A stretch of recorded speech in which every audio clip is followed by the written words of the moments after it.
Rock Band is a game for anyone who's ever had that itch, that sort of just burning desire to become some kind of musician. It takes the guitar game, the karaoke game, and a drum game on top of all of that, and turns in one of the absolute best multiplayer experiences and one of the best party games you're going to find anywhere. The full Rock Band bundle comes with the game, a guitar controller, a microphone, and the drum kit setup. The guitar is a lot like the Guitar Hero guitars in that it uses the 5 fret buttons and a strummer. It's got a couple of little things like an extra set of fret buttons and an effects switcher, but otherwise it's basically the same functionality. The microphone is a microphone. You sing into it, occasionally you tap it to do tambourine parts, and otherwise it's a microphone. The drum part is actually probably the most interesting thing since there's never really been a drum game like this in the North American market. It includes 4 colored pads, a kick pedal, and a set of drumsticks. The drums are probably the most intense and enjoyable part of the game simply because they so directly mimic the actual art of drumming. On the hard and expert difficulty levels, you're pretty much playing the drum parts from these songs note for note. Now, if you've never played drums before, the easy difficulty is actually a pretty good starting point in that it just cuts out a lot of the notes and a lot of the drum fills.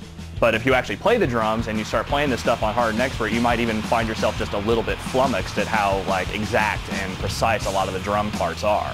The only thing about the drums is that they might not be the most durable thing in the world. The pads themselves seem like they can take a pretty good beating, but the kick pedal actually snapped on us at one point.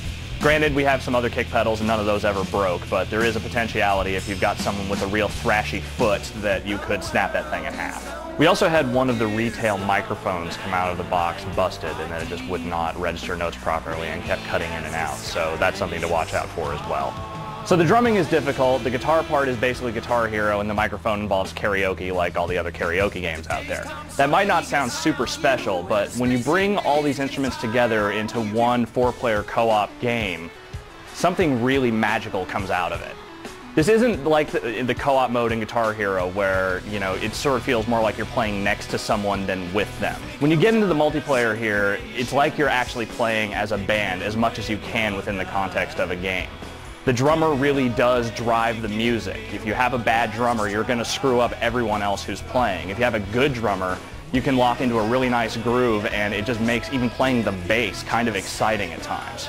And that really is the sort of driving ethos of Rock Band. It is all about the cooperative multiplayer experience. It's about getting as many different people as you can together and just rocking out. It's meant to be accessible, which is why the difficulty level of the game kind of skews to a lower degree. Maybe not so much with the drums, but with the lower difficulties on vocals and most of the guitar difficulties. It's more about more people being able to play than it is about just extreme difficulty, which is kind of what the Guitar Hero series has become at this point. This feeling permeates the modes of the game as well. There's not really a real driving solo aspect to the game. There are solo careers for the guitar, the vocals, and the drums, but they're just the same kind of basic tiered career modes as in Guitar Hero. More interesting than that is the Band World Tour, which is a 2 to 4 player cooperative career mode. You start out as just a basic scrub band with no money and no fans, and as you start to play gigs, you earn more fans, you get to travel around the world, get a tour bus, a jet, roadies, all the fun stuff that goes along with being in a band. The basic structure of the Band World Tour has you starting out with just a couple of gigs and a couple of songs you can play. And as time goes on, you start to unlock more gigs, get more songs, and eventually start traveling all over the place and playing practically all the songs that are in the game. The one problem with that is that there aren't a lot of songs in the game. There are only 45 licensed tracks and 58 total, including the bonus songs. This does kind of make the mode sort of devolve into repetition, especially since there's really no end to the mode. Your whole goal is just to reach the Hall of Fame, and once you do, it just kind of keeps going.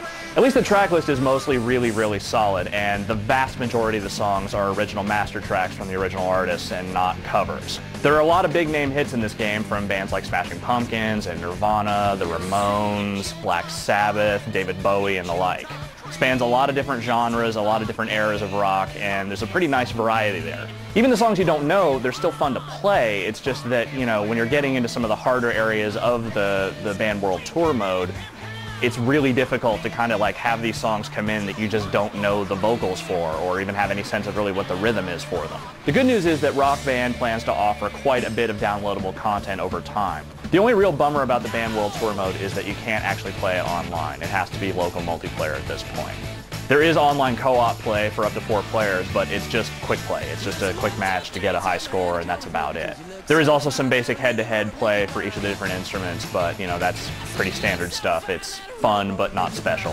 One of the coolest things about Rock Band is just the vibe you get from the game as you play. The whole thing really feels authentic in the way that it sort of presents the notion of you being in a band. Like, there's this whole character creation system that is a little bit goofy, but at the same time, all the outfits they give you are kind of awesome. Like, if you're way into creating a metal band, like, you can give them all these crazy gauntlets and giant pieces of armor and face paint and whatever kind of crazy crap you want to do.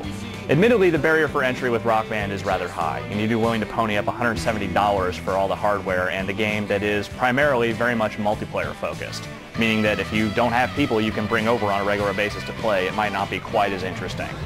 But if you do have the people to play with you, even if it's just one other person to rock along on the drums or the mic or the guitar, the game is just loads and loads of fun. As familiar as some of Rock Band's components might be, there's really never been a game quite like this one.